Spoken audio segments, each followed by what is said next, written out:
জাতীয় ভোক্তা অধিকার সংরক্ষণ অধিদপ্তরের মহাপরিচালক মহোদয়ের নির্দেশনায় এই বাস কাউন্টারগুলো এবং গরুর হাট সেগুলো তদারকি কার্যক্রম চলছে। তো গাবতলী আন্তজেলা যে বাস টার্মিনাল এইখানে আমরা তদারকি করলাম, এখানে তেমন অনিয়ম নেই, অর্থাৎ এখানে আগে থেকেই টিকিটগুলো বিক্রি হয়েছে অনলাইনে বা অফলাইনে এবং বিআরটিএ কর্তৃক নির্ধারিত যে ভাড়া সেই ভাড়াই মূলত তারা নিয়েছে। দু একটি প্রতিষ্ঠান হয়তো চেষ্টা করেছে সেটি যেন না করতে পারে, এই জন্য মূলত আমাদের যে তদারকি সেটি অব্যাহত রয়েছে।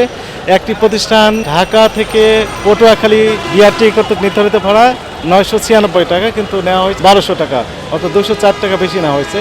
তারা যুক্তি হিসাবে দেখিয়েছে যে নবীনগর থেকে তাদের গাড়ি ছাড়ে, এই জন্য মূলত সেখান থেকে ভাড়া 200 টাকা অতিরিক্ত অ্যাড করে নেওয়া হয়েছে। এটি আইনের পরিপন্থী, এই জন্য একটি প্রতিষ্ঠানকে আইনের আওতায় নিয়ে আসা হয়েছে, বাকি সবাইকে সতর্ক করা হয়েছে। সম্মানিত প্যাসেঞ্জার যিনারা আছেন তাদের প্রতি আমরা উদাত্ত আহ্বান জানাবো, তারা যদি বাধ্য হন বিআরটিএ কর্তৃক নির্ধারিত ভাড়ার অতিরিক্ত প্রদান করতে, তাহলে 30 দিন সময় থাকবে প্রমাণক সহ www.dncrp.com এখানে ক্লিক দিয়েই অভিযোগ দায়ের করার ব্যবস্থা রয়েছে এবং ঈদের পরে আমরা শুনানিতে ডেকে এটি নিষ্পত্তি করতে পারবো। আর সম্মানিত যেনারা বাস মালিক রয়েছেন ওনাদের প্রতি আমরা উদাত্ত আহ্বান জানাবো, বিআরটিএ কর্তৃক নির্ধারিত যে ভাড়া সেই ভাড়াই যেন ওনারা নিয়ে থাকেন এবং আমরা একসাথে ঈদ উদযাপন করতে চাই।